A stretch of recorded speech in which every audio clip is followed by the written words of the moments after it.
Today's topic is the importance of marriage. Marriage was the sunnah of Prophet Muhammad ﷺ, and all the prophets who came before Muhammad. The only prophet who did not get married was Isa ibn Maryam, Jesus, the son of Mary. He wasn't married, but the other prophets, they were all married. And the reason why prophets get married is because they have needs like everybody else, not because a person is a prophet. A prophet has needs just like everyone else.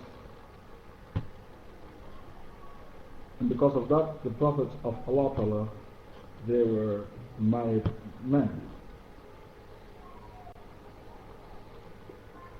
Three young men came to the house of Aishah radiallahu anha and said, describe to us the Prophet sallallahu alaihi wasallam, his worship in secret.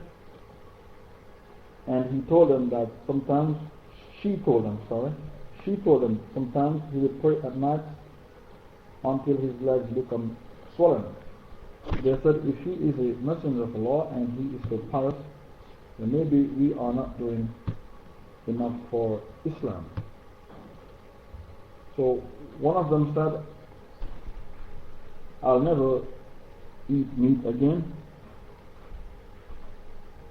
And one of them said, I'll fast for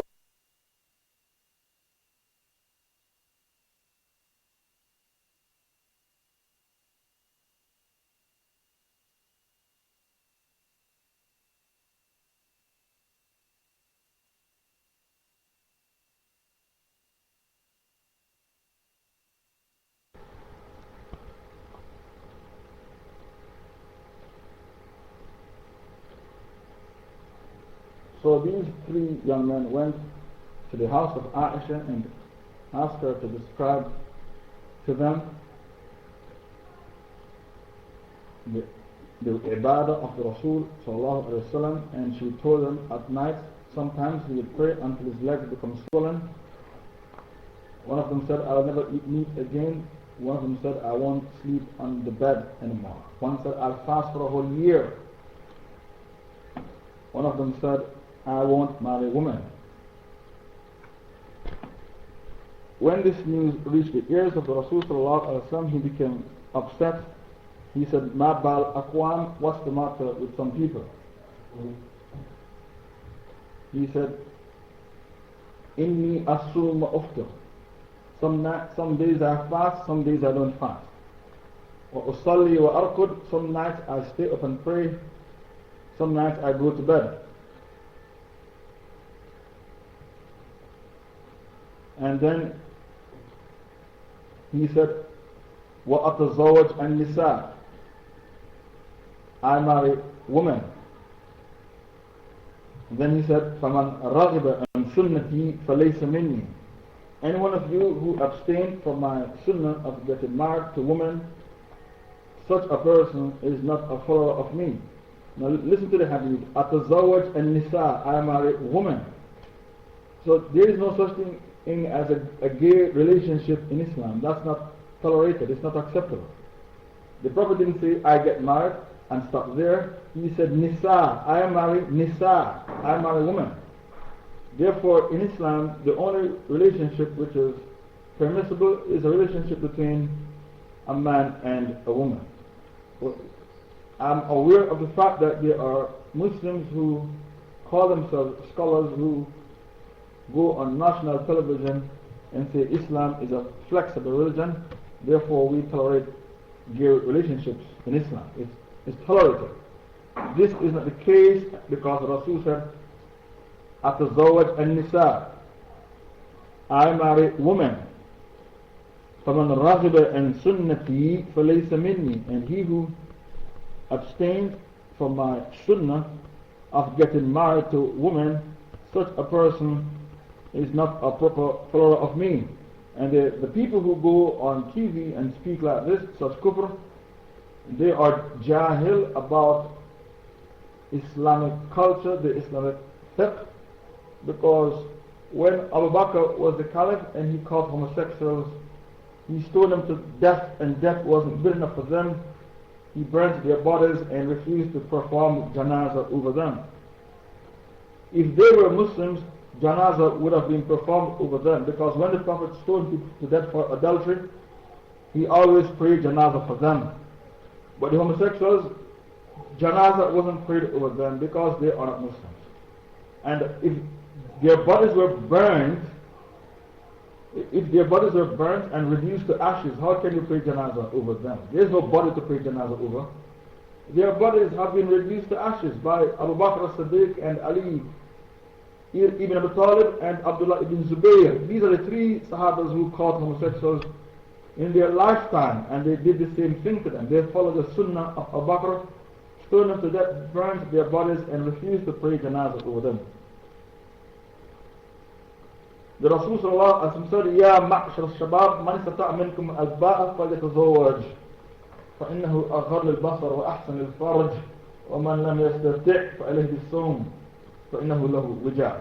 All you young people of Islam, any one of you who is able to get married, let him get married, because the nikah will help you to lower your gaze and protect your private parts from bad things. وَمَنْ لَمْ يَسْتَطِعْ, and those of you who can't afford to get married, let him fast, because in his fasting he shall find his self-control.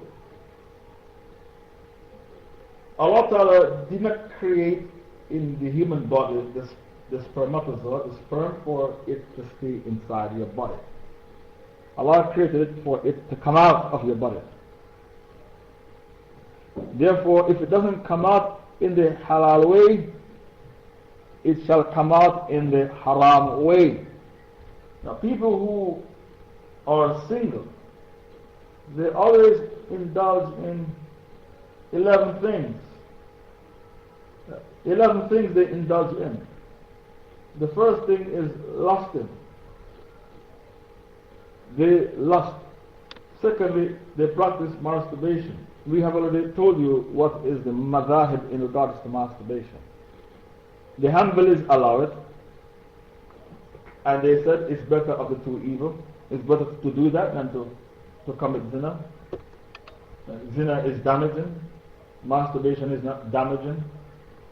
That's the Hanbali fiqh.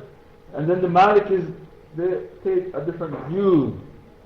The Malikis believe that it is haram, and the Malikis, they use Surah 23 verse 5 to 7 as their evidence. They try to use this to checkmate the Hanbalis.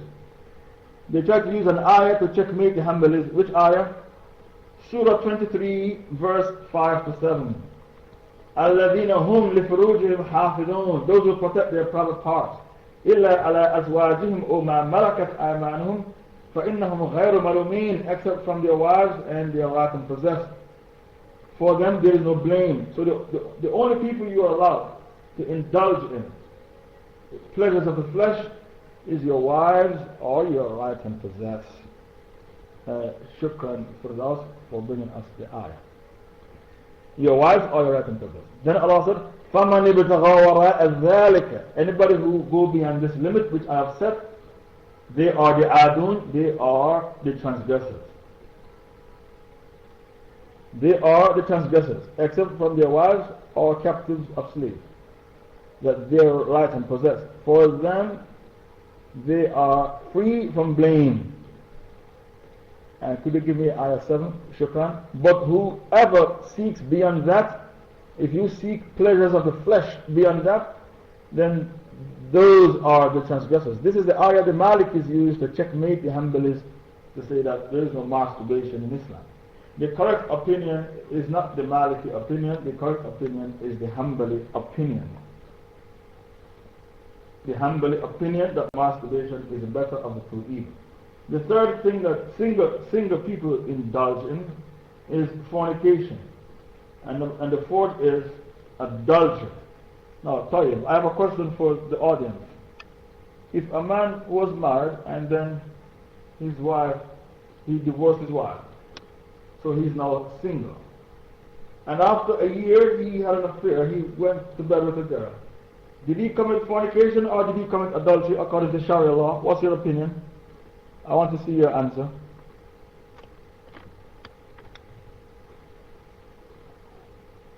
Do you understand the question I asked you? The man was married and he and his wife got a divorce. So he's without a woman because he's divorced. After a year, he went to bed with a girl who he's not married to. According to Islamic law, Sharia law, what did he commit? Fornication or adultery? I can see some people say fornication, some people say adultery. The correct opinion, yeah, you mixed up. That means you don't listen to my halqa attentively. The correct opinion is that he committed adultery, not fornication. According to Sharia law, he committed adultery and not fornication. And you can, if you don't believe me, go and speak to a scholar of fiqh. Okay, if you don't trust the fiqh you are learning here in this room, go and speak to a scholar of fiqh.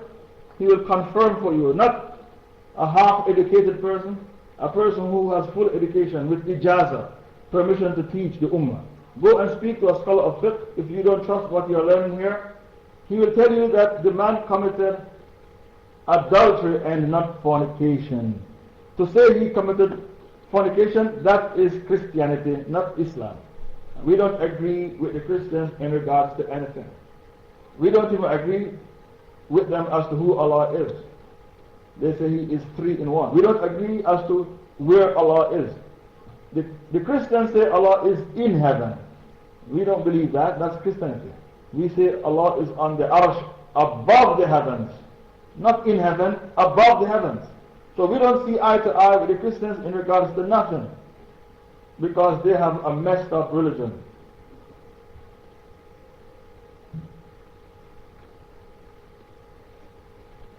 The fifth thing that the single people indulge in is heavy smoking, heavy drinking. Number 6.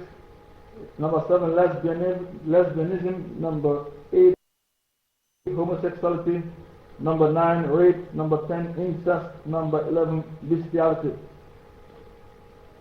The Holy Prophet said there are 3 things in life you are not supposed to delay. The Prophet told Ali ibn Abi Talib, his cousin, 3 things in life you cannot delay: Salah, Janazah and Nikah. These 3 things you are not allowed to delay: Salah, Janazah and Nikah. So the Rasul said, إِذَا أَتَاكُمْ مَنْ تَرْضُونَ بِدِينِهِ وَخُلُقِهِ فَلْيُزَوِّجُوهُ إِلَّا تَفْعَلْ تَكُنْ فِتْنَةٌ فِي الْأَرْضِ وَفَسَادٌ كَبِيرٌ. Can you translate the hadith quickly? Somebody translate it for me. إِذَا أَتَاكُمْ مَنْ تَرْضُونَ بِدِينِهِ وَخُلُقِهِ فَلْيُزَوِّجُوهُ إِلَّا تَفْعَلْ تَكُنْ فِتْنَةٌ فِي الْأَرْضِ وَفَسَادٌ كَبِيرٌ. Any intelligent Arabs in here? Translate for me. إذا أتاكم إذا أتاكم من ترضون بدينه وخلقه فليزوجوه إلا تفعل تكن فتنة في الأرض وفساد كبير. Anybody in the audience can translate this hadith of the Rasul sallallahu alayhi wa sallam?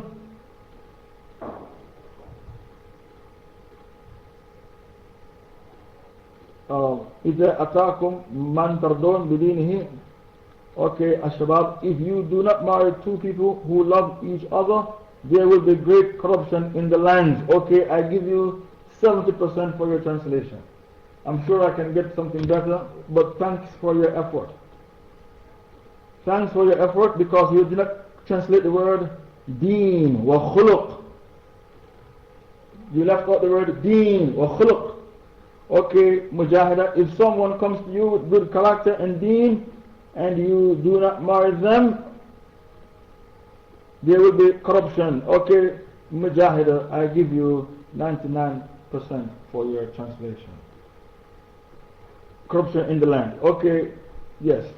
Okay, Bajusa from the Gambia, if someone comes to you to seek your daughter and whose deen you satisfy, you give it out, or else there will be a lot of fitna. Okay, I like your translation, but the best translation so far was Mujahida bil Sayf. Her translation was 99%. You did not mention, you did not translate the word fasad. No, you did not translate the word fitna. The Prophet said fitna will be on the land and fasad. Fitna is chaos. Fasad, corruption. So the reason why you got 99% Mujahida is because you translate corruption, fasad, shukran for that. But the word fitna you did not translate, which means you will create chaos, total chaos in the land, and fasad, corruption. This is the reason. But your translation was the best. I give you 99% for your translation.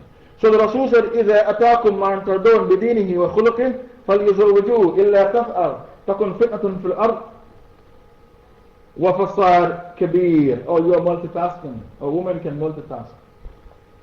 Women, their brain is so complicated, they can multitask. Women, it's difficult for us to multitask. It's because you have kids. Some of you have 3, 4, 5 kids, so you are able to multitask. Allah gave you that ability because you have many kids. But we, the men, it's difficult for us to multitask. We are two different people. Women are from Earth, men are from Mars. Two different people. You can multitask because Allah gave that to you because you have many kids to look after. We can't multitask, it will drive us nuts, drive us crazy.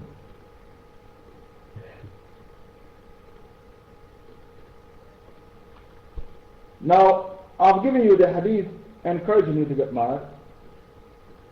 The strongest one is, which is in Bukhari, in the book of marriage. Read Sahih Bukhari, the book of marriage. If you don't do nikah, you are not of me.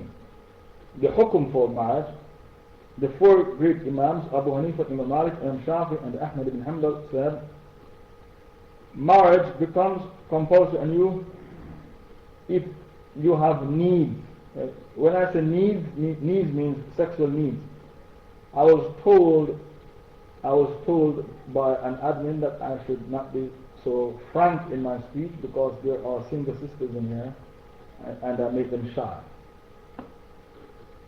The reason why I became frank is because I once used the word needs and somebody said, what do you mean needs? What needs mean? Then I have to be frank and said needs means sexual needs. So if I didn't say sexual needs, people start to PM me and say, what is the meaning of the word needs? So you force me to be shy, to be like this, to be frank. Because if I speak indirectly, you keep PMing me and say, what do you mean by that? So you force me in a corner to be frank, to be plain to you, to come to the point, and when I come straight to the point, as Allah said, speak straight to the point, then other people PM me and say, Shaykh, don't be like that. People in here are single and they are shy. Some girls are shy and they are single because they are single. So I don't know what to do. I'm confused. Some people want me to speak straight to the point, while other people, they want me to beat around the bush because of the people, some single girls who are in here and they are shy. So I don't know how to please the audience, because the audience, they split right down the middle. The audience, they split right down the middle where Shaykh Faisal is concerned. Some of you want me to speak to the point, others want me to beat around the bush. Yeah, what Allah said, وَقُولُوا قَوْلًا سَدِيدًا. When you speak, speak to the point. So the 4 great Imams, Abu Hanifa, Imam Malik, Imam Shafi, and Ahmad ibn Hanbal, they agree among themselves that marriage becomes fard on you. Whether you are a male or female, marriage becomes fard the moment you have needs. So if you have a daughter and she has needs, I have a question for you. In Europe and America, the food they have, it has a lot of additives. And it caused girls to start to menstruate from the age of 9 because of the additives they put in the meat. They put hormones in the meat. So when you feed your kids these meat, they become puberty at a tender age of 9. My question to you, the Muslims, if you have a daughter who is 13 and she has needs, would you marry her at age 13? Or would you tell her to wait until she's 16? What's your opinion? Would you marry her? Your daughter has needs because of the food she eats. She's living in the West. At age 13 she has needs. Would you marry her at age 13 to fulfill her needs, or would you tell her to wait?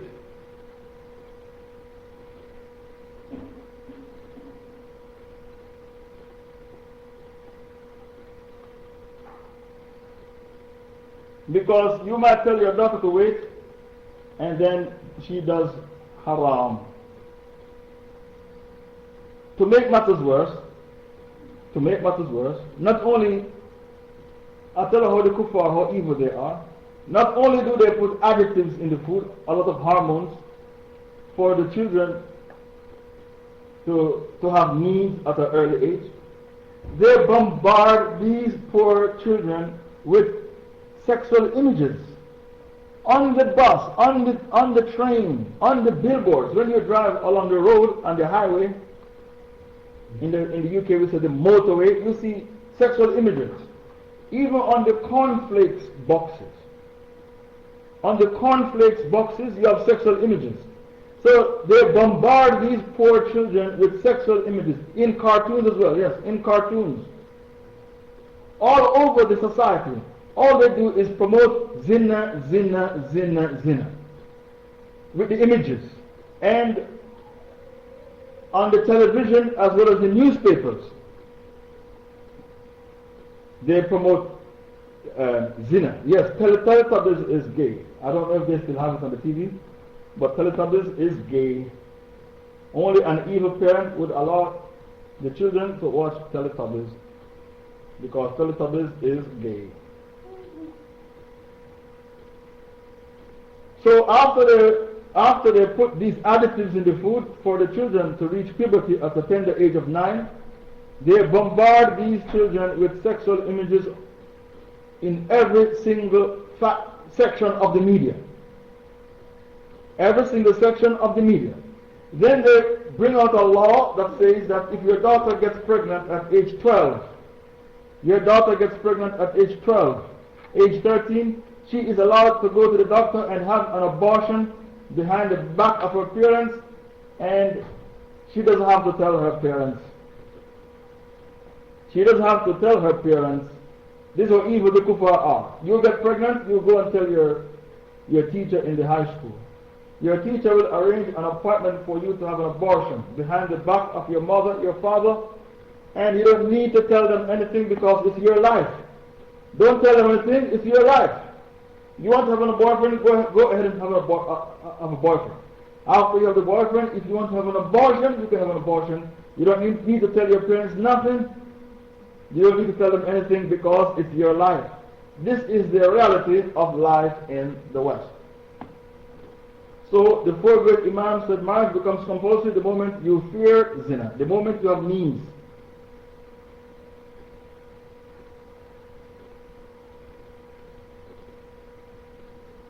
Now, marriage is important because of the following 21 reasons.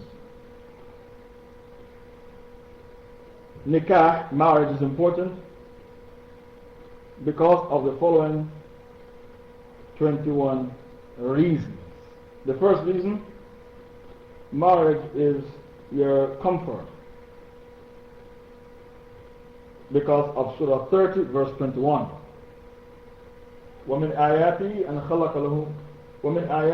خلق لكم من أنفسكم أزواجا لتسكنوا إليها وجعل بينكم مودة ورحمة. Surah Rum, Surah 30 verse 21. From among the wonderful and marvelous signs of Allah is this: He has created for you wives, لتسكنوا إليها, to live with them with peace and tranquility. Not to live like cats and dogs or the animals in the jungle, one killing the other. No, Allah said, لِتَسْكُنُوا إِلَيْهَا, to live with your wife with peace and tranquility. وَجَعَلَ بَيْنَكُمْ مَوَدَّةً وَرَحْمَةً, and He has put between you and your wives mawadda, love, rahmah, mercy. So if you are in a marriage and the marriage has no love in it and no mercy, you need to move on. You are in the wrong relationship, in the wrong marriage. This marriage is not good for you because it is devoid of rahmah and love, mercy and love.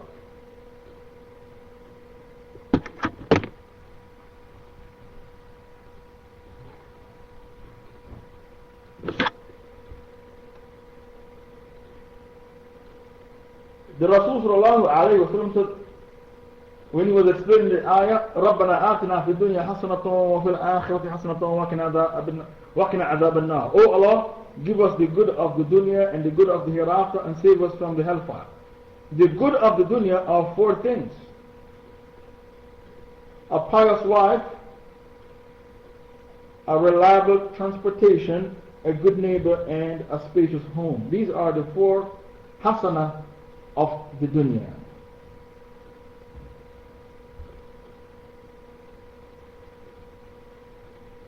The second reason why you need to get married, and I have in front of me 21 reasons. The second reason, the good of the dunya, pious wife, good neighbor, a reliable transportation, okay, a spacious house. The second reason why you need to get married, as I told you, I have in front of me 21 reasons why all of you should get married, is that your marriage is your security. Your marriage gives you emotional security.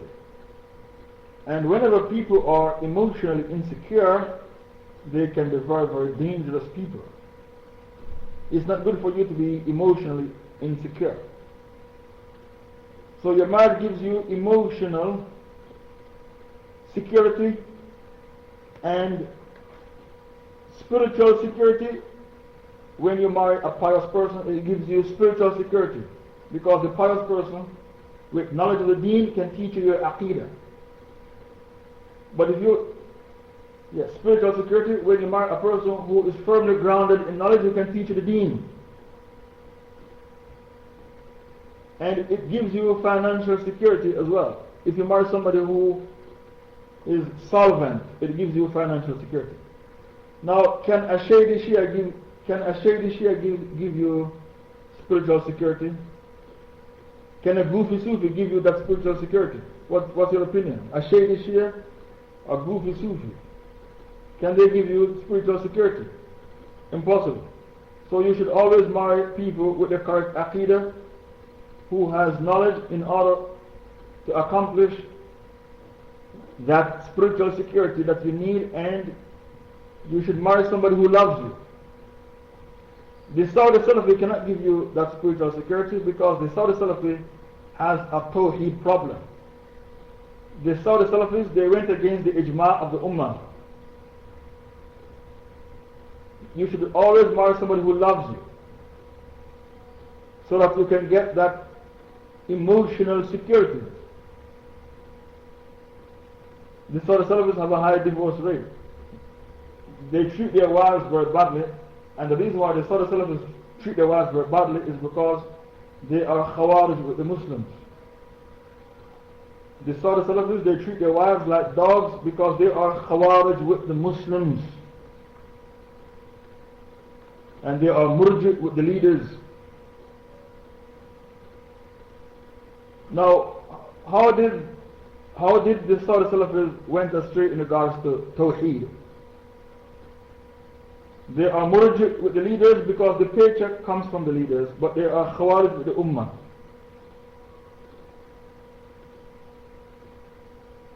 Where did they go astray in regards to Tawheed, the Saudi Salafis? It's to do with the Sharia of Muhammad. They slide one Tawheed under another, and that is, their Aqidah is sliding. When they slide Hakimiyya under Rububiyyah, who did they make a Muslim? Who did they turn into a Muslim? They turned the shaitan into a Muslim, because the shaitan declares that he believes in Tawheed Rububiyyah in Surah 15 verse 36. The Saudi Salafis, they promote the aqidah of kufr duna kufr. They say to dismantle the Sharia is a minor issue. Therefore, they believe that when Allah turned the Jews into apes and swine during the era of Prophet David, Allah was overreacting. They believe Allah was overreacting when He turned the Jews into apes and swine during the era of Prophet David, because Allah turned them into apes and swine for something which is minor, because to dismantle the Sharia is minor. Yeah, they have a Holy Trinity, yes. Bin Baz, Uthaymeen and Albani, this is their Holy Trinity. Albani died with a wrong aqidah. Albani died with a wrong aqidah because he died believing to dismantle the Sharia is a minor issue. And he wrote that in a book called The Fitna of Takfir. Read the first 6 pages. The Fitna of Takfir, Albani said to dismantle the Sharia of Muhammad is a minor issue.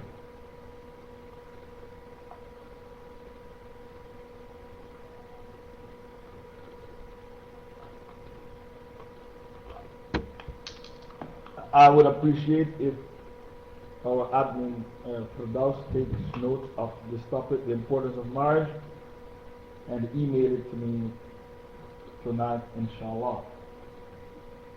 Please take notes and email me the notes, Firdaus, tonight, inshallah ta'ala. Anybody who says that to dismantle the Sharia of Muhammad is a minor kufr, that person is an enemy of Muhammad and an enemy of Islam and enemy of Allah. I repeat, anybody who preaches that to dismantle the Sharia of Muhammad is a minor kufr, that person is an enemy of Allah, an enemy of Muhammad, and an enemy of Islam. And this is the aqidah of the Saudi Salafis.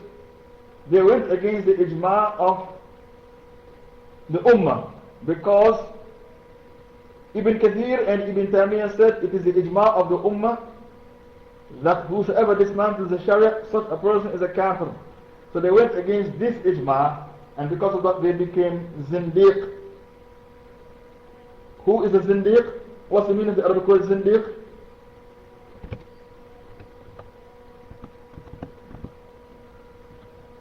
A zindiq is a heretic. A zindiq is a person who makes up his own Islam that we call Islam, not Islam, Islam. That's a zindiq.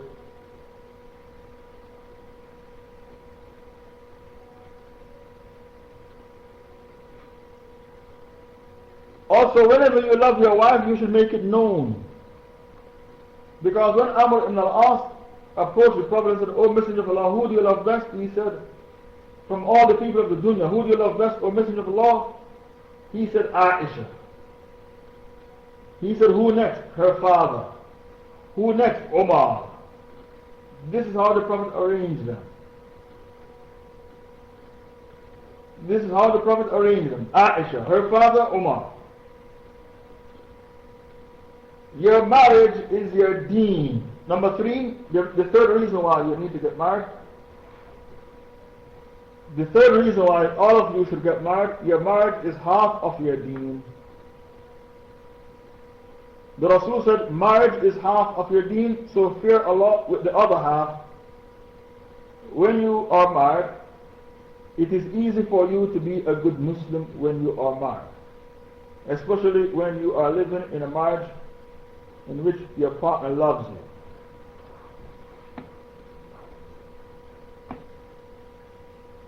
So your marriage is half of your deen, so fear Allah with the other half. These are the words of the Prophet, not my words. The Rasul sallallahu alayhi wa sallam said, "Tunka al-mar'a li-arba'a." A man normally proposes to a woman because of 4 reasons. A man normally pursues a woman because of 4 reasons. لمالها, her wealth. لنسبها, her high status in the society, her lineage. لجمالها, her beauty. لدينها, and her deen. The Prophet said, go for the one who has the deen. She will help you to enter the paradise. In another hadith, don't marry them because of their wealth. They will be disobedient and rebellious towards you. Don't marry a woman just because of her beauty. She has no deen, but all she has is her beauty. Don't go for the one with beauty, she will disgrace you in the society. Go for the one who has deen, she'll help you to enter the paradise.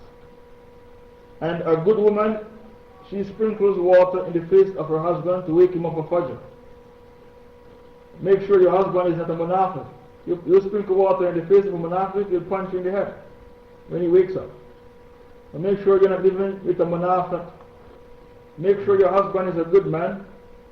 So when you sprinkle water in his face, when he wakes up, he'll be thankful to you.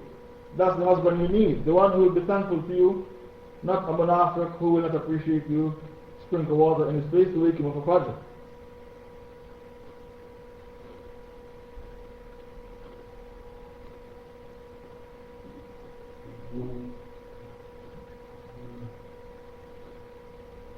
Number 4, your marriage is your honor. Can you imagine a woman lives and dies with no husband?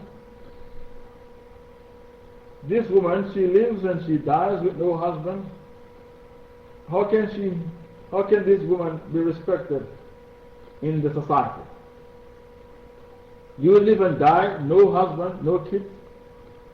So you are like Condoleezza Rice. The Condoleezza Rice in America. No husband, no kids. How can you be respected? Impossible. You did not increase the ummah of Muhammad. Allah gave you a womb, and you did not use your womb to increase the ummah of Muhammad sallallahu alaihi wasallam. So you live your life like Condoleezza Rice, the national security advisor of Bush. No husband, no kids.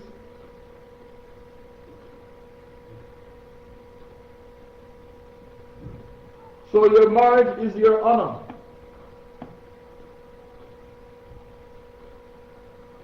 Your marriage is an honor for yourself, an honor for your partner, and an honor for your kids, your children. You get married and stay married.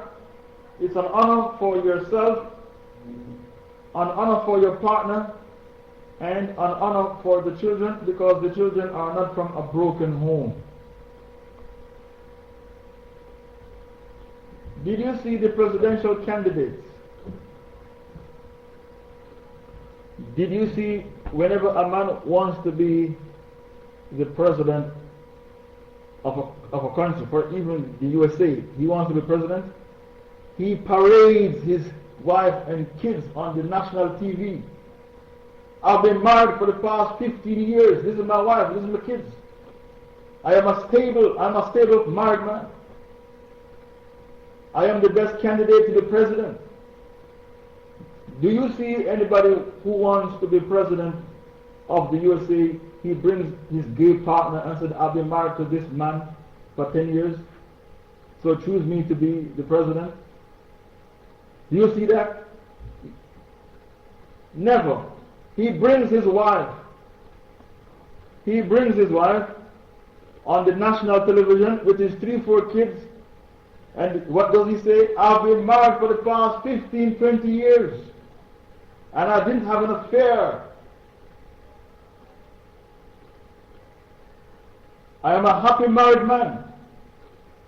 I am a happy married man. So vote for me. I am the best person to be the president of this country. Why he paraded his kids, his wife and kids on national television? Because your marriage is your honor. So don't think anything else is honorable. Your marriage is your honor. Number 5, your marriage protects your chastity. That's the 5th reason why you need to get married. It protects your chastity.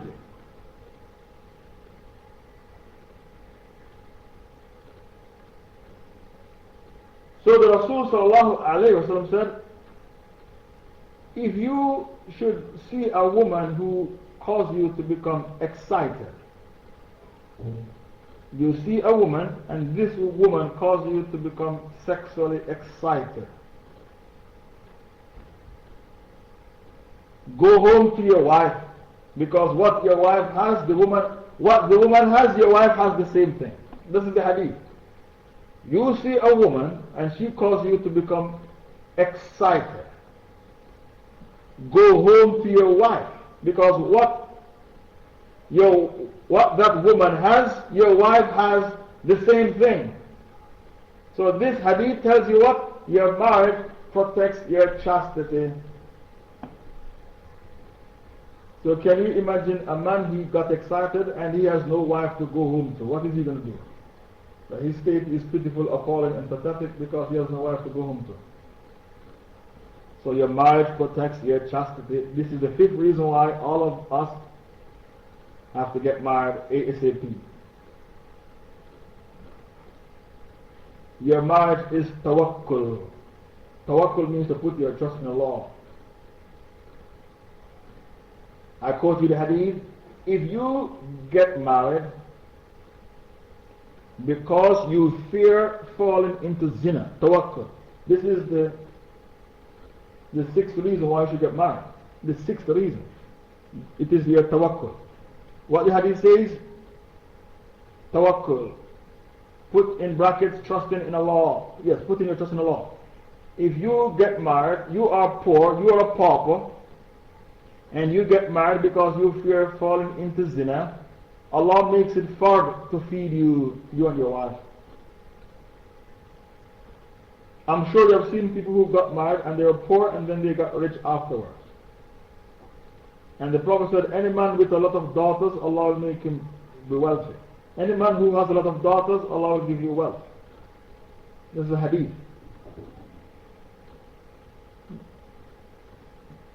Did you know that Sahaba acted upon this hadith when a beautiful woman came out of the desert and proposed to the Prophet? And the Prophet didn't accept the proposal because he was not in need of a wife at that particular moment. Because the Prophet ﷺ, he only married one virgin in his lifetime. Only one virgin. So his marriages was not for pleasures of the flesh. It was to stop families from fighting each other, to stop tribes from killing tribes. His marriages were for political reasons. Many of his marriages were for political reasons. Some people are coming into my class late. My only regret, I'm not there to spank you when you come into my class late. Maybe they did not know we start 10 p.m. UK time, 5 p.m. USA time. The woman came out of the desert and she proposed to the Prophet, and he did not accept because he was not in need of a wife at that particular moment. A Sahaba jumped up and said, "Oh Messenger of Allah, if you don't want her, marry me to her." He said, "What do you have?" He said, "Nothing." The Prophet said, "Not even a ring from iron, walau khatam min hadith." The man said, "Not even that." The Prophet, and the woman was still sitting down there because she did not want to leave without a husband. Why? Because she has her sexual needs, or she had. She's not here today.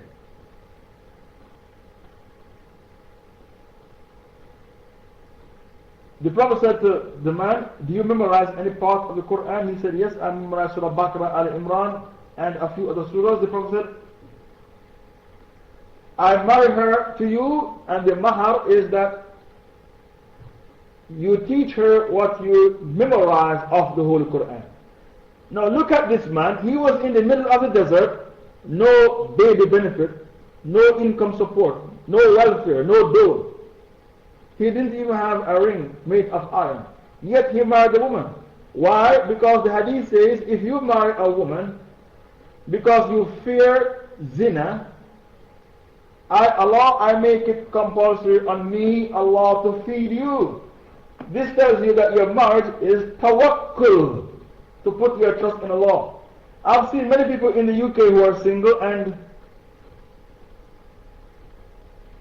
in their homes they have their own room. If you are living in any country in the world and you have your own room, you are living with your parents and you have your own room, then you can get married because you have your own room, and the woman can come and live in there with you. I did not see any text. Could the text sent again? I'm sorry, I didn't see no text. So many of you living in the USA, the UK, you have your own room, your own space. Why don't you marry a girl, let she come and live with you? And you, the girl, if you have your own space, why don't you marry a boy, let him come and live with you in the house? There's nothing wrong with that. At least it's better than to do zina. You, the girl, you have your own bedroom. Why don't you let the boy come and live with you there? It's better than to do zina because the sexual instinct is one of the most powerful instincts. Even Sigmund Freud thinks it's the most powerful instinct, that everything we do in life is geared towards that, intimacy. You go to university to get a degree, to do what? To work. To do what? To get married. Why you get married? To have fun.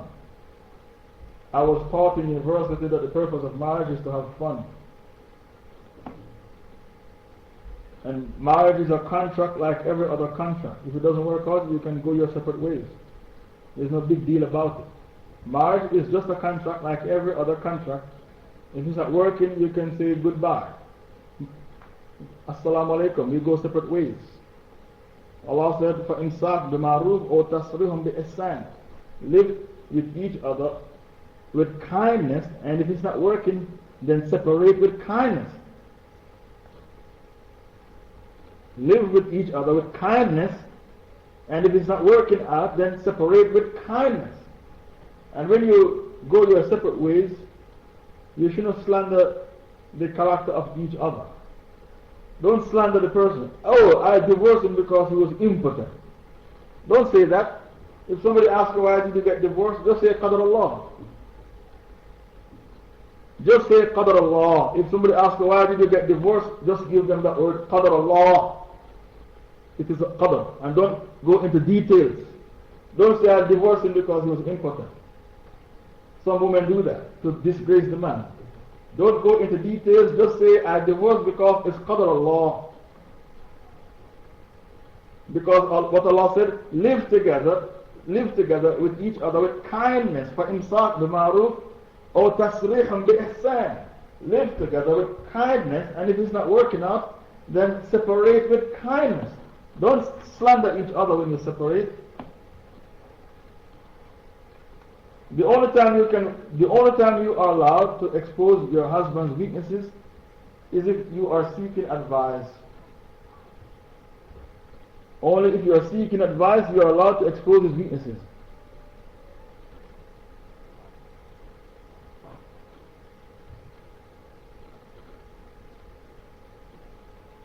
So marriage is tawakkul, and I've quoted you the hadith. It becomes hard on Allah to feed you if you are a pauper and still you got married because you fear zina. Allah makes it hard to feed you. Number 7, your marriage is da'wah. So can you imagine you have a happy marriage? You have kids who grew up in a home to see their parents happy. That means your daughter will want to get married when she reaches puberty as well. Because you have already done the da'wah for your kids. You are not a dysfunctional family. Your children grew up in a home to see a happy mother and father. That's all they know, to see a happy mother and father. So your children will want to follow in your footsteps and have a happy marriage as well. So marriage is da'wah. You give da'wah to the kids and da'wah to the non-Muslims. Da'wah to everybody who would like to be married one day. By you having a successful marriage, a happy marriage, you will give da'wah to many, many people, and the first people you gave da'wah to was your own kids. One day they want to get married to be happy like their parents.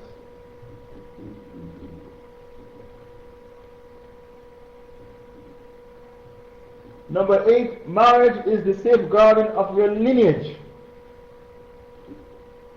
You have got 6 sacred things: your life, your wealth, your honor, your aql, the intellect. The 5th, your lineage, and the 6th and last, your deen. When you get married, you safeguard your lineage. How will you produce kids if you don't get married? In Islam, illegitimate children are not tolerated. They can't carry the father's name. They can't inherit from the father. They can't even lead the salah in the masjid. So how will you preserve your lineage in a halal way if you don't get married? So marriage is the safeguarding of your lineage. One day a man approached the Prophet and said, I met a woman who is of high status and she's pretty, but she can't give birth to children. Should I marry her? The Prophet shunned the man. He did not like the idea. The man kept on asking, should I marry her? And the Prophet did not give him the go ahead. So he asked, should I marry her? On the third occasion, when he said, should I marry her? Should I marry her? Should I marry her, O Messenger of Allah? The Prophet said, تزوجوا الودود الولود فإني مكاثر بكم الأمم يوم القيامة. Please translate this hadith for me. تزوجوا الودود. What is wood? What is mawadda? تزوجوا الودود الولود. What is walad? What is walad? What is walud? فإني مكاثر بكم. What is مكاثر? What is كثير? فإني مكاثر بكم الأمم يوم القيامة. Please translate this hadith. My Arabic is so clear, I think everybody in this room can translate it. Every single person can translate it. Okay, Shine, I give you 50% for that translation. Because you didn't even mention the word tazawwaj. What is zawaj? What is zawaj? What is zawja? تزوجوا الولود تزوجوا الودود الولود فإني مكاثر بكم الأمم يوم القيامة. I'm looking for another translation. That is 50%, that translation. Please translate quickly, I need to go on with my notes.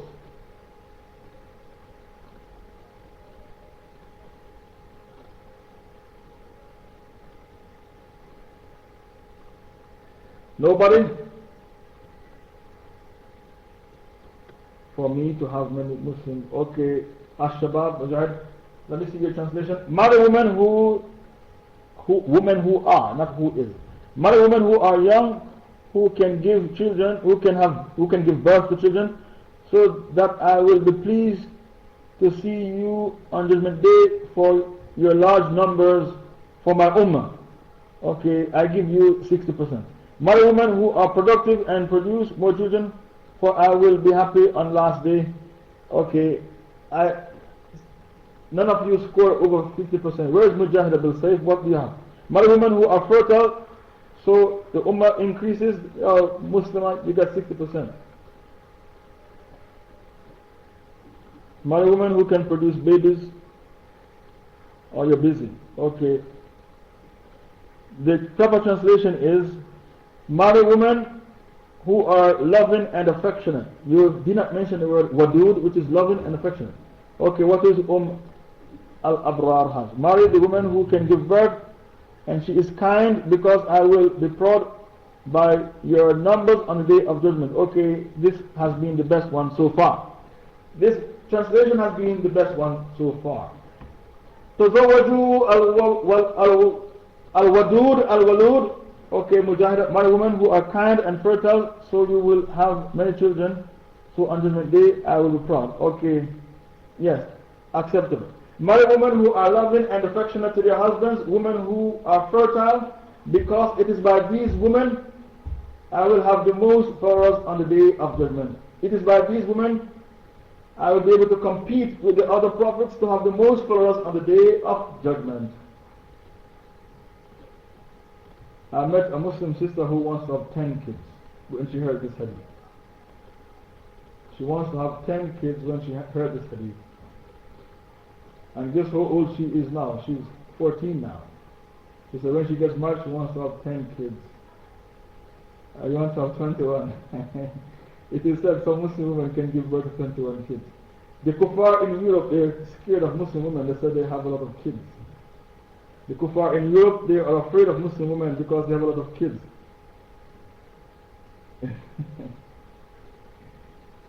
Every Muslim woman should try to have a football team. Every Muslim woman should try to have a football team. The kuffar, they use birth control. Muslim women, I don't get it, Shaykh. How did the man commit adultery? Take it up with your local Shaykh. I don't have time to go into it. I told you to go and ask your local scholar. Okay, the next. Marriage puts a stop to hatred between two warring factions. Number 9, marriage is the strengthening of the Islamic brotherhood and the Islamic sisterhood. What is the 9th reason why you should get married? It's the 9th reason, it strengthens the Islamic brotherhood.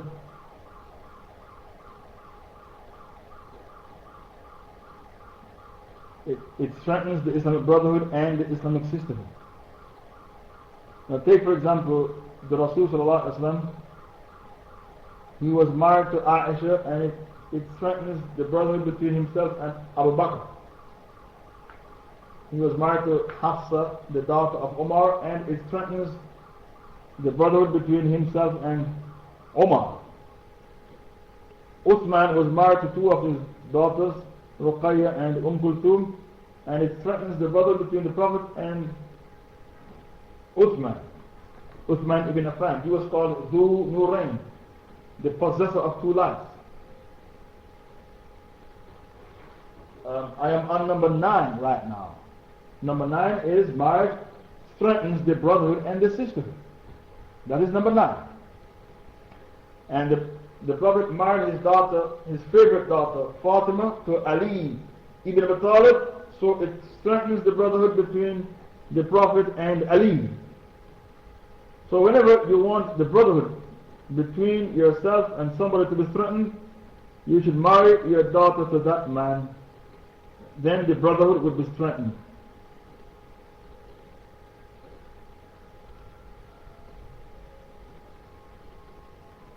If you have a daughter and your best friend have a daughter, two men have two daughters, both daughters are 20 years old, can the men give their daughters to each other and scrap the dowry and don't charge any dowry between themselves? Is that halal to do? Two men have two daughters and they swap, they give the girls away and they don't charge each other any dowry. It is allowed if the girls agree, and it becomes haram if the girls don't agree. It is called Zawaj al-Shighar.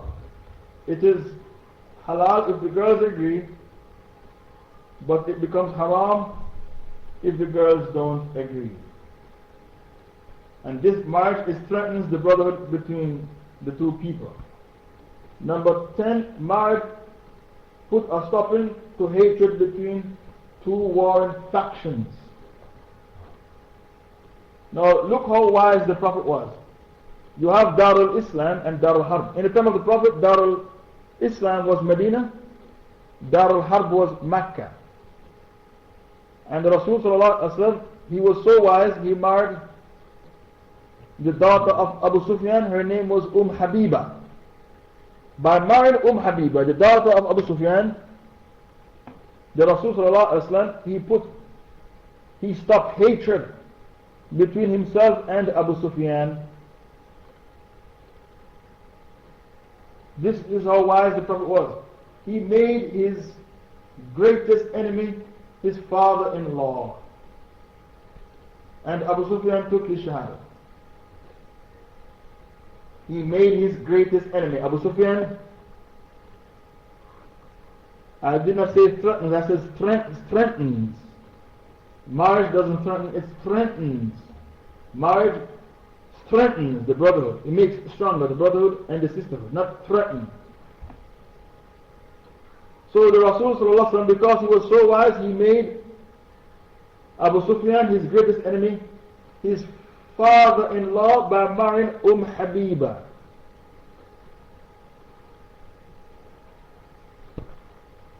So marriage, and Allah Ta'ala said in Surah 60 verse 7, listen to the ayah, عَسَى اللَّهَ أَن يَجْعَلْ بَيْنَكُمْ وَبَيْنَ الَّذِينَ عَادَيْتُمْ مِنْهُمْ مَوَدَّةً وَاللَّهُ قَدِيرٌ وَاللَّهُ غَفُورٌ رَحِيمٌ. Surah 60 verse 7, this ayah was revealed for Abu Sufyan.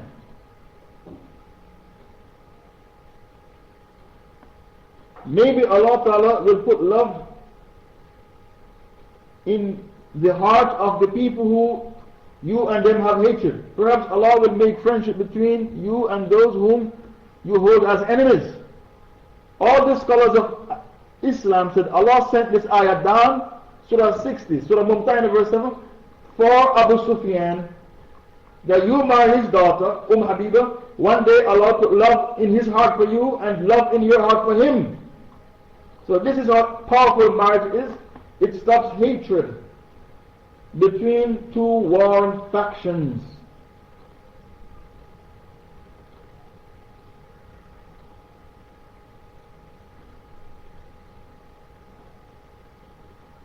So when Abu Sufyan took his shahada, he said, O Messenger of Allah, grant me 3 privileges.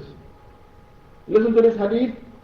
Abu Sufyan said, when Abu Sufyan took his shahada, he said, O Messenger of Allah, grant me 3 privileges. To fight the kuffar the same way I used to fight the Muslims. To make Muawiyah, my son, write down the revelations for you, to be a scribe for you. Katib al-Wahi. So Muawiyah was Katib al-Wahi. He wrote down the revelations.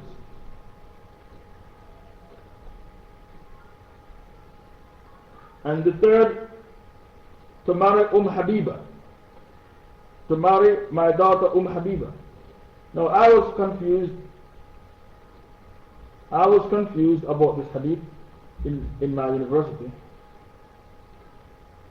because Abu Sufyan said, marry Habiba, my daughter. She is the prettiest of Arabs, the most noble Arab. Quraysh, the most noble tribe, Quraysh, and the prettiest of women. Rich men don't have ugly daughters. Rich men only marry pretty women, and rich men don't have ugly daughters. Abu Sufyan was the leader of Makkah. So I said to my sheikhs, when they were explaining to me the hadith, if the Rasul married Habiba in the early stages of Islam, because Habiba, she migrated to Ethiopia, she became a Muslim at an early age, in the early parts of Islam. How can Abu Sufyan say to the Prophet, when he became a Muslim just before the conquest of Makkah, many years later, marry Habiba, when the marriage already taken place?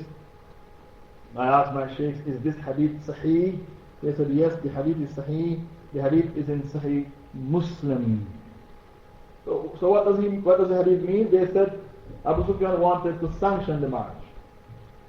He wanted to give his blessings to the marriage. This is what the hadith means.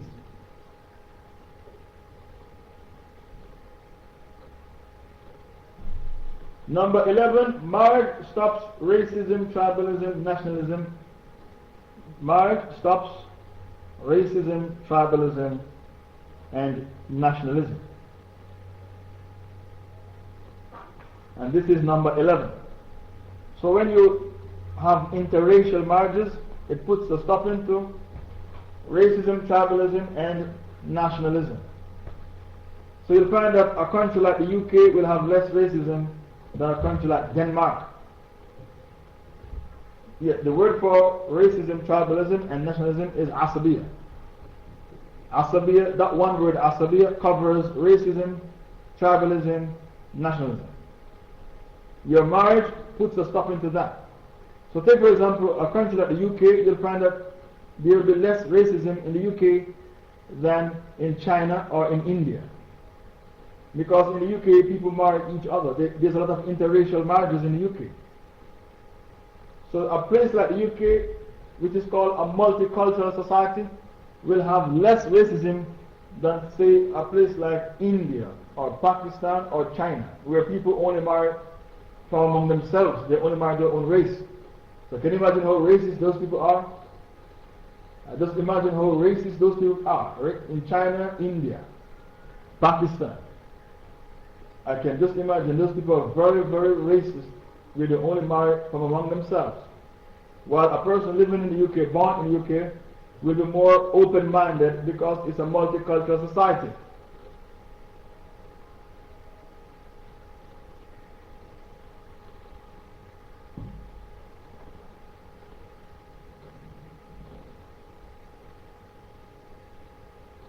Number 12, marriage is spending, not marriage is spreading the knowledge of the deen. When you're married, you are spreading the knowledge of the deen. So the Rasul sallallahu alaihi wasallam married Aishah, and she was a young girl, and he taught her everything that he could teach her about Islam, and Aisha became the greatest scholar of Islam. So the greatest scholar of Islam was a woman. The first shaheed in Islam was a woman. For the woman we don't say shaheed, we say shahida, and her name was Sumayya. The first person to take shahada was a woman, and that was Khadija. So the first shahada was a woman, Khadija, and the first shaheed was a woman, Sumayya, and the greatest scholar of Islam was a woman, and that was Aishah. And the closest person to the Prophet was a woman. She used to go to the Kaaba with him when they put the rotten intestine of a sheep on his back.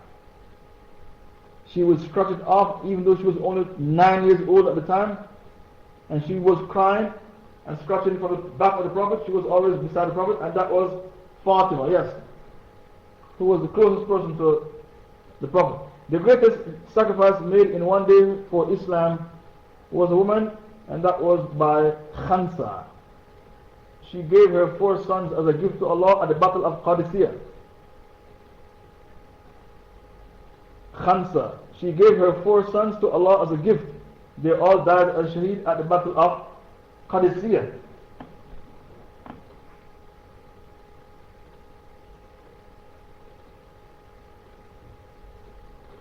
Yes, she nearly went blind crying when her brother Sakr died. She had 2 brothers, Sakr and Muawiyah. Sakr was her half brother. Muawiyah was her full brother. Yet she preferred her half brother over her full brother. That's amazing. That I found amazing when the Shaykh told me that in university. She had 2 brothers. One was a half brother, Sakr. Her full brother was called Muawiyah. Yet she was closer to her half brother than her full brother. That I found quite amazing, because her half brother was very kind to her. Her half brother was very kind to her, so she was closer to him than her full brother. This I found amazing when the Sheikhs told me that in university. So when people say that a woman will always love the first man most, the man who took her virginity, this is rubbish. I don't know where the Kafirs get this from. A woman will always love the first man for her. This is rubbish. A woman loves the man who treats her the best. A woman will love the man who treats her the best.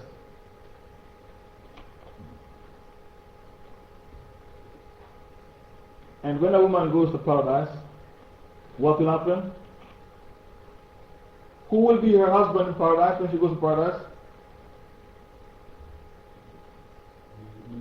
Who will be her husband when she goes to paradise? If she was married to 3, 4 husbands, she divorced many men.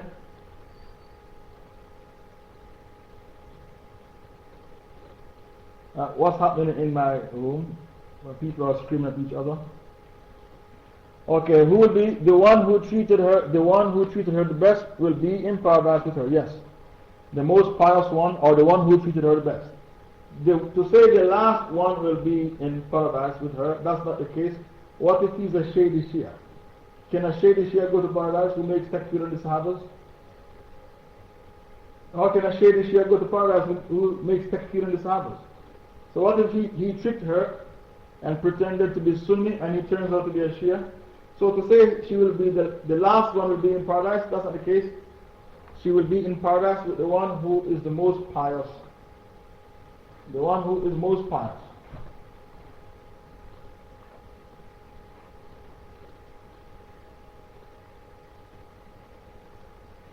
So when you marry, you are a person with knowledge. When you marry a young woman and teach her the knowledge, you are helping to spread the deen. This is what the Prophet did with Aishah. The scholars of Islam said that if we should put the knowledge of Aishah on one side of a scale and put the knowledge of the Ummah on the other side of the scale, the knowledge of Aishah would outweigh the knowledge of the Ummah. The knowledge of Aishah would outweigh the knowledge of the Ummah.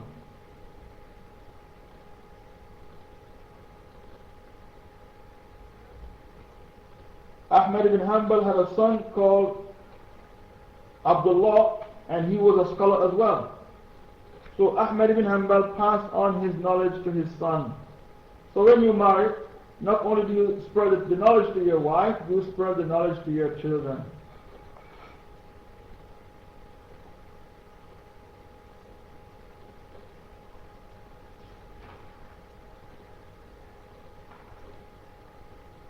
Your marriage is sadaqah jariyah because of the hadith, إِذَا مَاتَ ابْنُ آدَمْ انْقَطَعَ عَمَلُهُ إِلَّا مِنْ ثَلَاثَةٍ. Whenever you die, all your good deeds come to a stop except three. Sadaqah jariyah, a continuous charity. Maybe you build a school or a masjid, or an Islamic library, so it helps you. In the grave you get a barakah for each person who prayed in that masjid that you built. It's called sadaqah jariyah, continuous charity. Ilm yuntafa' bi, or you leave behind Islamic knowledge to benefit the Ummah. And the third, you leave behind a righteous son or daughter to make dua for you when you are inside the grave. So by you getting married, your marriage is sadaqah jariyah. And this is the 13th reason why you should get married. What is the 13th reason? Sadaqah jariyah. Because you leave behind pious children to pray for you when you are inside the grave. So how can you leave behind pious children to pray for you when you are inside the grave if you don't get married?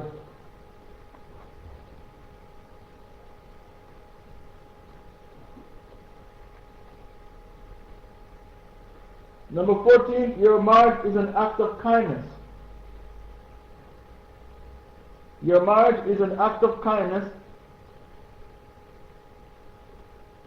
because the hadith says 3 people will be given double reward. A man who believes in his prophet, like he was a Christian, so he believed in Jesus, then he took shahada and believed in Muhammad. So he believed in his prophet, then he believed in Muhammad. Or a Jew who believed in Moses, he took shahada and then he believed in Muhammad. So he'll be given a double reward for believing in his prophet and then Muhammad.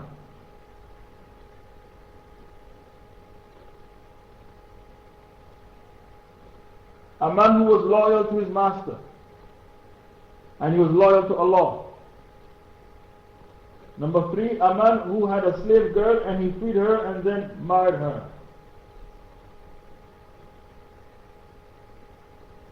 These 3 people will be given a double reward. That was 14. 13 is sadaqah jariyah. Number 14, your marriage is an act of kindness. Number 14 is what? Your marriage is an act of kindness. Because when you marry a woman, it's an act of kindness that you are showing to the woman, because you are going to give her food, clothing, and shelter. Number 15, marriage is a day of pride and joy for the father. A day of pride for the father, who fulfill his role to find a husband for his daughter. It's a day of pride for the father because he brought his daughter up in an Islamic home and then he finds a pious husband for his daughter. So the day of the nikah is a day of pride for the father, that he did fulfill his role as a father. He brought his daughter up to be chaste and then he married her to a pious brother. So that day, the day of the nikah, is a day of pride for the father. Number 15, marriage is a day of joy and happiness for your family and friends. And because of that, the Rasul said, Awlim walau bishar. Translate this hadith for me. Awlim walau bishar. What is walima? What is olim? Olim, walau bishab. What is sharp? Please translate this hadith. It's a short hadith. Olim, walau bishab. This you should do on the day of your marriage. You're taking too long to translate the hadith because it's a short hadith. It's only 4 words. So marriage is a day of happiness and joy for your family and friends. So people like marriages, they don't like janaza, because janaza is the opposite, a day of sadness for family and friends. But marriage is a day of happiness and joy. The Rasul ﷺ said, nobody translated the hadith. Okay, I'll translate the hadith for you. Olim walau bishab means have walima. Okay, do a ceremony. No. Walau bishab. Shab means a sheep. Have a walima even if it's just with 1 sheep. So you should always have a wedding feast. Walima means the wedding feast. So when the Rasul said Olim walau bishab means have a walima even if it's just with 1 sheep. This is the meaning of the hadith, Olim walau bishab.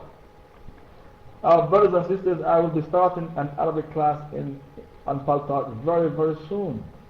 I have all the things that I need to start the Arabic class. But before you join my class, you should know the Arabic alphabet. All of you, please memorize your alphabet as soon as possible.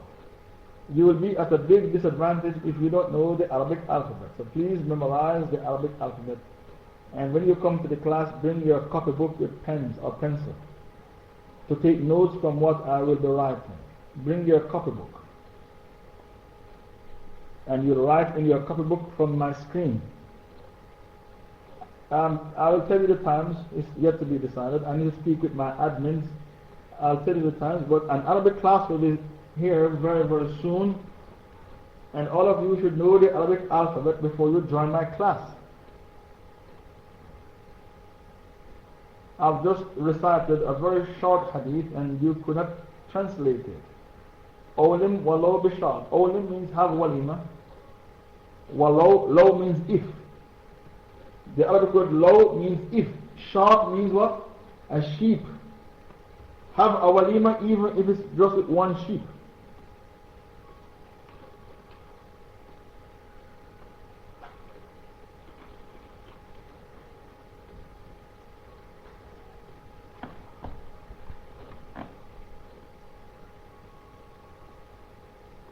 So marriage is the day of joy for families and friends, and the Prophet said you should beat the daf.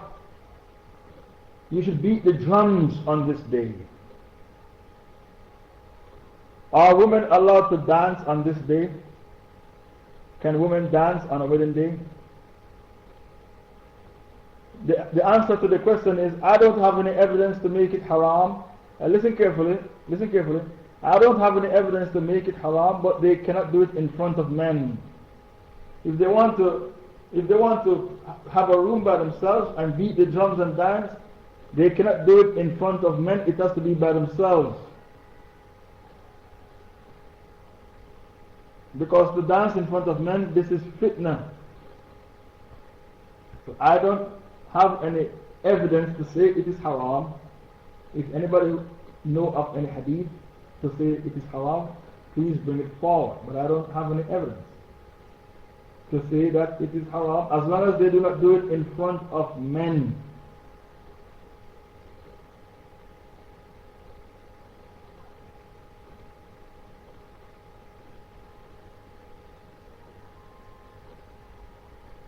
The hadith says about the walima, the worst food, listen carefully to the hadith, the worst food is the food in which the rich people were invited and the poor people were left out.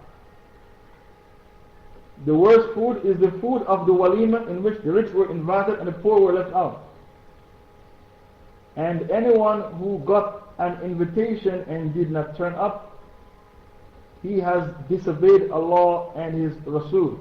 So you should go to the invitation when you get it, but you can turn down the invitation if there will be wind and string instruments and alcohol and the free mixing of the sexes, then you can turn down the invitation. So if there is a wedding feast where there will be loud music playing, wind and string instruments, Hollywood and Bollywood music, and the free mixing of the sexes with alcohol, then you are allowed to turn down that invitation because of the hadith. Anybody who believes in Allah in the last day should not be at a place where alcohol is served.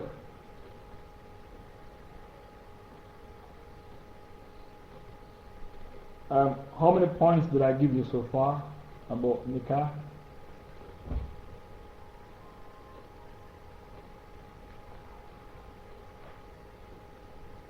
Is it 16 points?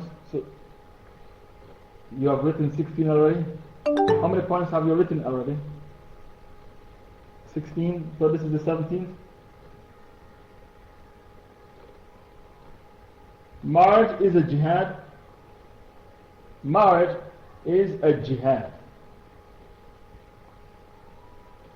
This is the 17th point. Marriage is a jihad. I missed number 10. How could I miss number 10?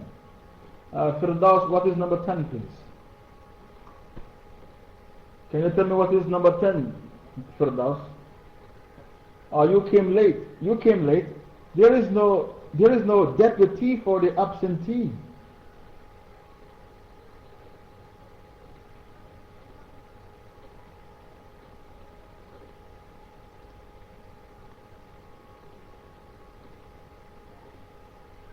Number 10, it stops hatred between people. Okay. Marriage is a jihad because all the ingredients, all the things you need for the battlefield, you need it for your marriage. All the things you need to take with you to the battlefield, you need it for your marriage. For example, you need Iman to go to the battlefield, you need Iman for your marriage.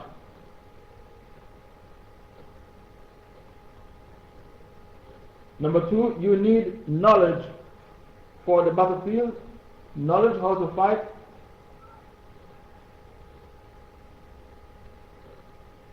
Likewise, when you are living in a marriage, you need knowledge so that you do not live with each other in jahala. Jahala means ignorance.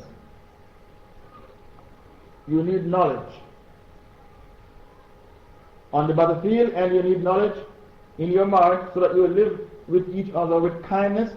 If you don't have any knowledge, how will you give each other their rights? How can you give your wife her rights? How can the wife give the husband his rights if they are jahil people? Number 3, you need sabr on the battlefield, patience. Likewise, in the marriage, you need sabr in order to stay married. Number 4, you need wealth to buy weapons for the battlefield. In the marriage, you need wealth to take care of your wife properly with food, clothing, and shelter. Number 5, on the battlefield, you need obedience to the Amir. No obedience to the Amir, total chaos. Total chaos brings defeat, no unity and defeat. Similarly, in the marriage, the husband is the Amir, and if there is no obedience to the Amir, there will be total chaos, no unity in the home, and you will lose your marriage. Number 6, you need cooperation on the battlefield. You need what?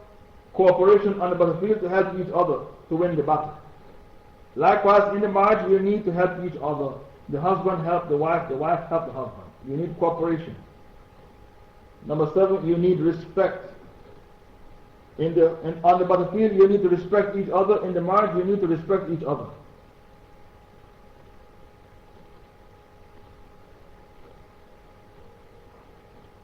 Number 18, marriage is amana. So the Rasul said on the farewell pilgrimage, these women that you have with you as wives, they are amana, a trust.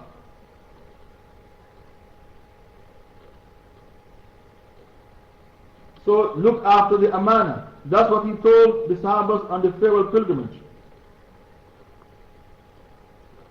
The Rasul said, the best of you are those who treat your wives the best.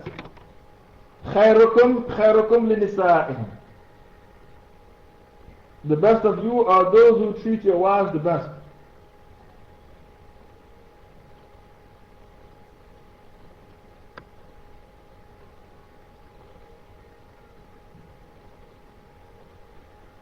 Number 19, marriage is the reviving of the sunnah of Rasulullah. When you get married, you are reviving the sunnah because the Prophet loved three things in the dunya a lot: perfume, woman, and salah. The Prophet loved these things a lot. What three things? Perfume, woman, and salah.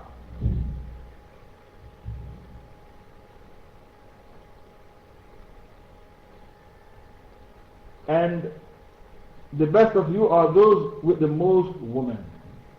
The hadith says the best of you are the ones with the most women. It's unfortunate, I met some Muslim women, they prefer for their husbands to have an affair than to do polygamy. These are Dajjal women. They prefer haram over halal. How can you prefer for your husbands to have an affair than to do polygamy? In the last days, for every man will have 50 women. So you Muslim women, you should start learning how to share and stop being selfish.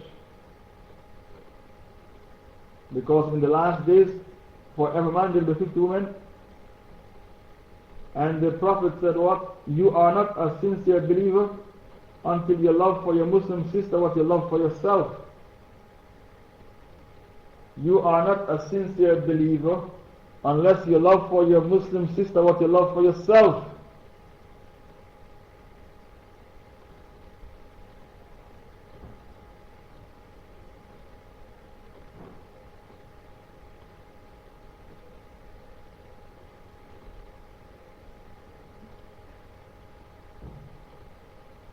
Number 20, marriage is stability. It gives you mental stability, spiritual stability, financial stability.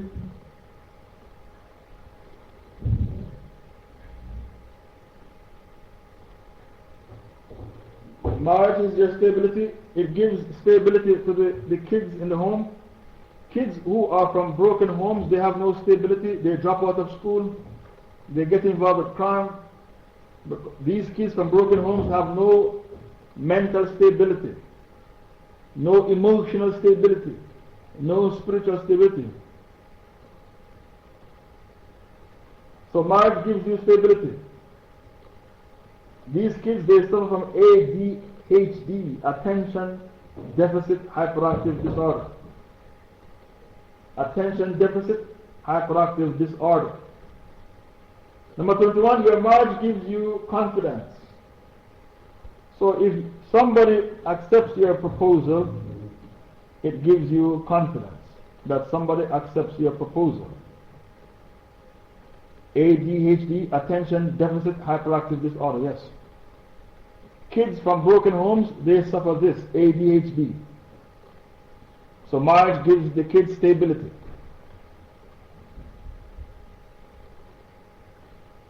Number 21, the marriage gives you confidence, because when your proposal is accepted, it makes you feel good about yourself and it gives you confidence.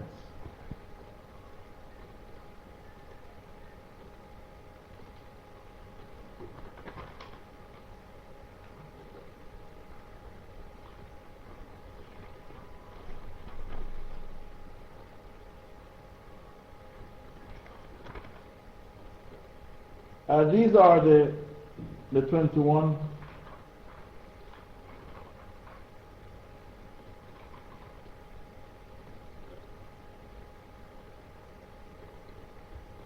These are the 21 ingredients, the 21 reasons why you should get married.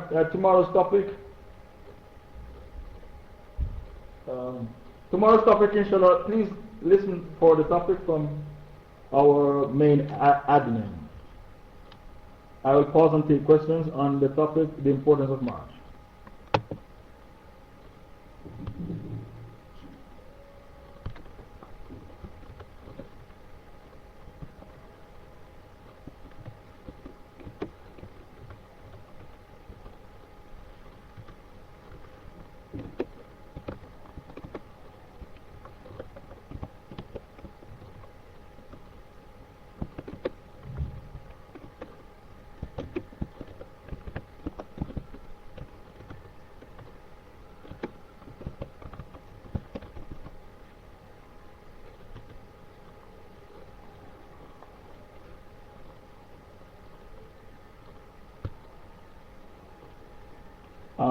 you, how do you tell if someone is pious person for marriage and where to start looking for a wife?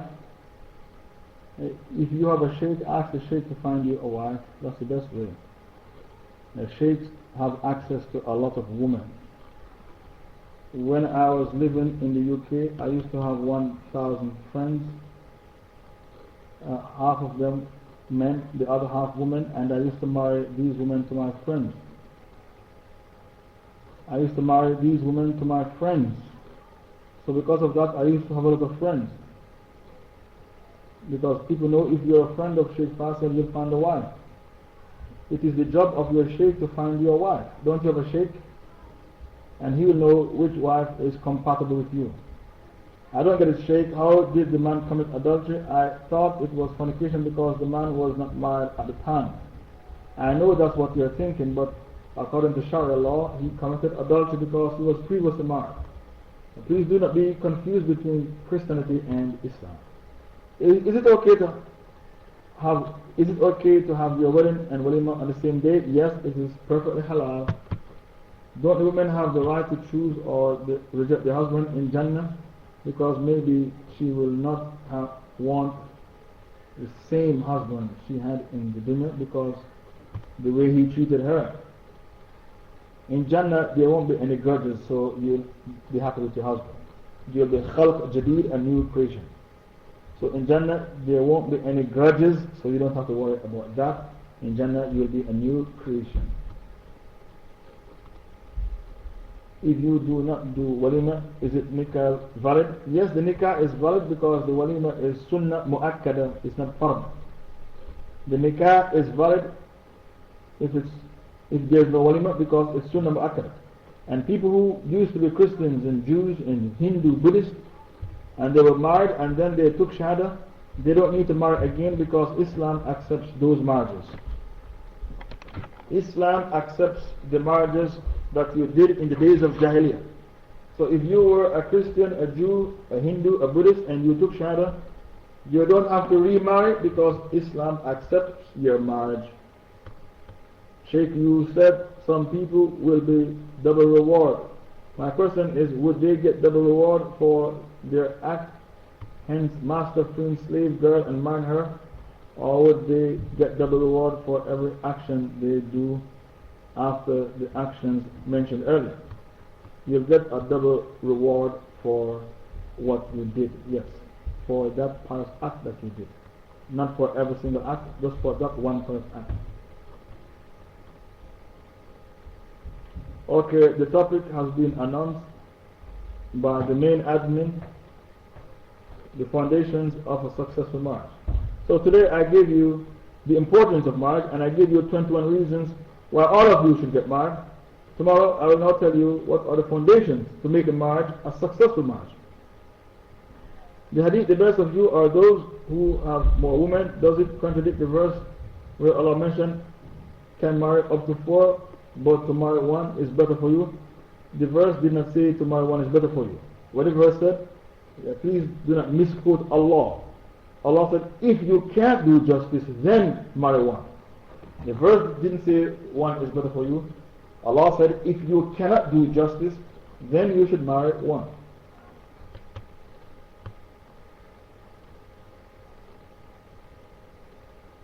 Did anyone of you take notes of 21 points? But please write here. Yes, somebody took notes. The notes was taken in Germany by Firdaus.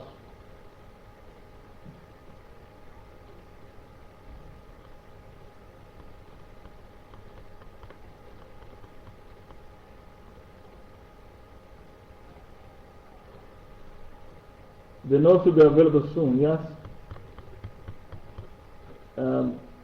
Maybe you should get somebody to email you the notes. That was the last question. Somebody else has to come on to give a speech. How long can you be engaged for? There is no hadith that tells you how long to be engaged for. But lengthy engagement is not permissible, is not advisable because you will start holding hands and kissing before the marriage. That's what happens when you have long engagements. The shaitan gets involved, so you start to hold hand and kiss before the nikah, the date of the nikah, and these things are not allowed. Holding hands and kissing is not allowed before the date of the nikah.